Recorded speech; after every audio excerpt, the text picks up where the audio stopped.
And the late game, Roach Hydra and then Roach Hydra Corruptor. Yeah, just prepare for mid-game Roach Hydra and Roach Hydra Corruptor. I feel do not do a timing all-in. Yes. Don't do any of this silly stuff. You can win, at least I think Squirtle can win, if he just plays a standard defensive game. Just hard counter this and check for rushes, and you're going to be fine. Forget your fancy builds. Play like it is 8 months ago or something. Like play like people are still going Mass Roach Hydra. Get your Colossus out. You know, play like you were playing against Sulky. Seriously. God. Our map is going to be Heavy Rain for game number 2. Squirtle did select this map. Again, I really hope that actually Pet would move on, just because I'd like to see that storyline as much as I love Squirtle. Yeah, that'd be really fun. And another Zerg, man, we could use one. Happy Valentine's Day again, guys. Yeah. Happy Valentine's Day. My favorite holiday of the whole year. Yep. It's pretty awesome.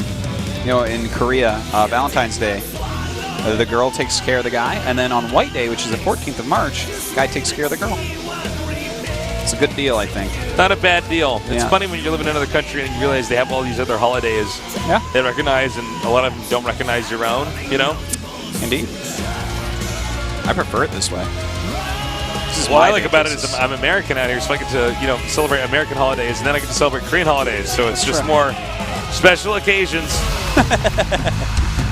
Okay, is Pet going to upset this group and go all the way to the round of 16?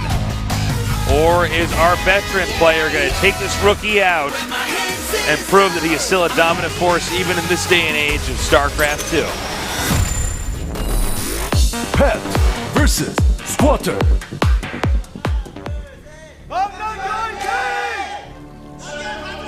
Again, a lot of cheers here for Pet. Big fan favorite. I actually want Pet to go forward, man. I want to see what else he can do. As you say, the story, I want to watch it unfold. Will the glass slipper fit? Or will he lose against Squirtle and turn into a pumpkin before midnight?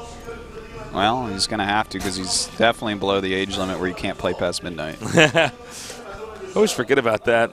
Yeah. Well, it's because you're an adult and it's never enforced, so. One of those fun laws. That's rough, man. Having a rule like that. Oh, dude, look at this. Pet once again. This guy is just using the oldest strategies in the whole world. Yeah. Like, guys, he's using old compositions, old build orders. I feel like someone gave him a sampling of GSL games. And you know what it's like? He got it's like Back to the Future, where he got that. What was it? The almanac of sports history. Yeah.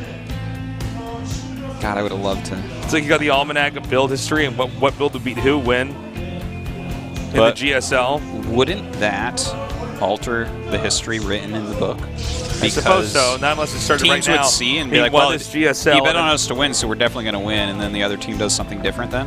Because they're like, well, he's won every time, right? Well, you just ruined my great, epic example. Well, Biff was a jackass. Biff so I don't care. Actually, that scene where Biff throws those kids basketball over the roof is like so funny. It's so funny. It's so good.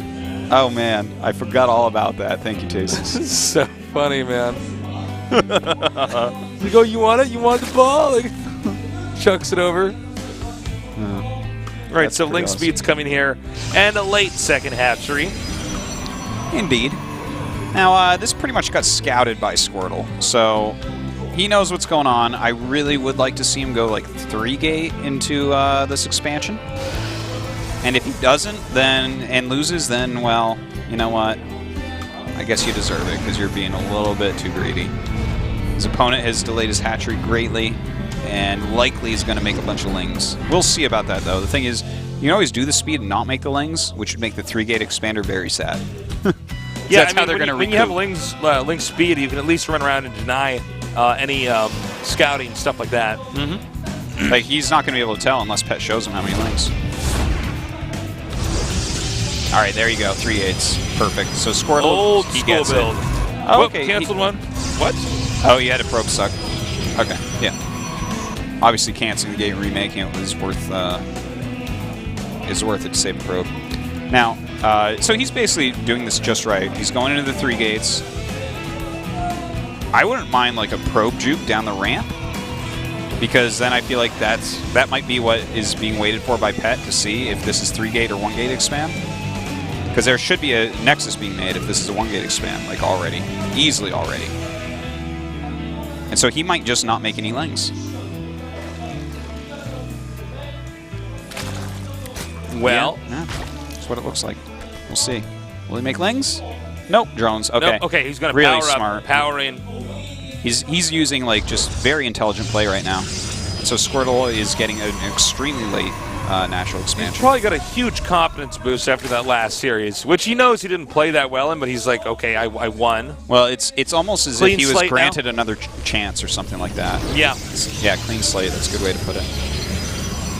All right, so it's starting to rain here kind of lightly, especially for a map called Heavy Rain. You're funny today, Artosis. Thanks, Stasis. Overlord driven, actually taken out there. And this is kind of interesting. Pet on 2 bases, sorry, instead of 3 bases, going into lair and getting a Roach Warren. I wonder, because, okay, thing is, he's pretty sure, he knows at this point that this is a 3-gateway expansion. She looks like she's knitting something when she does that. You know, I've always noticed the Queen has the Tyrannosaurus Rex arms. Oh, she has some small arms? She also has some long arms, so, I mean, she's just a bug. But the ones right in the front. Yeah. Well, that's the ones that would be very good for knitting a sweater. Yeah. Very good for playing. Well, that's the drums, knitting arms. maybe? They evolved those because Kerrigan gets cold. There you go. She sees the sweater she wears when she's blankets on for camera. those Zergs. Yeah. Okay, so this is actually such a cool way that Pet is playing. I'm actually becoming the sickest fan of Pet right now.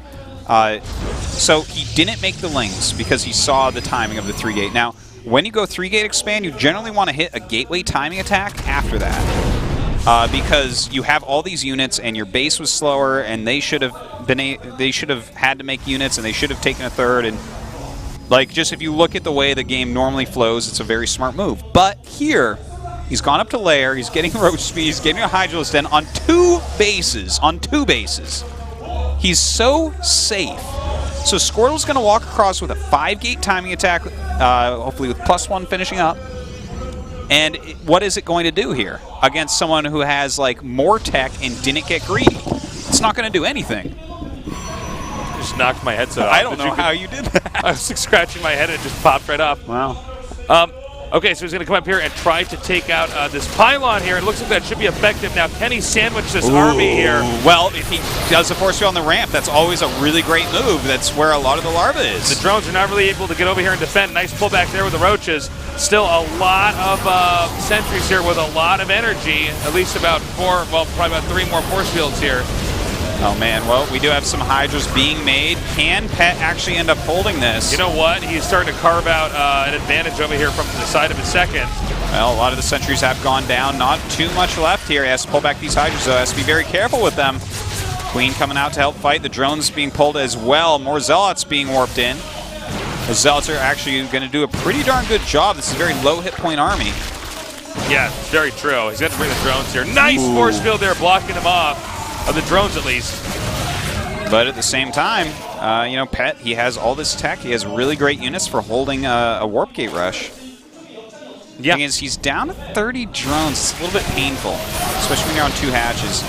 Uh-oh. Oh, he's going to be able to isolate those 3 Hydras over there on the right. Yeah, it looks like he got caught off guard there just a little bit. But these sentries and their force fields are really getting run out. In fact, he has 0 force fields left at this point. Yeah, but I don't know if the Zerg has much of anything right now. Yeah, he doesn't. GG. We're going to go to the final game here. So, all right, Squirtle won that, but I have to say I really love what Pet was trying to do. Yeah, I really, truly do. And maybe if he had started his rounds just a little bit quicker, yeah, he would have crushed that, I think. It's just Squirtle hit like as quickly as he possibly could. He had the pylon in place. He walked up immediately. He got some really great force fields off right before Pet could do anything. But I am like, really, this kid is growing on me so quick with the way he's trying to play this game. Wow. Damn. Cupid's arrow strikes again. Cupid's arrow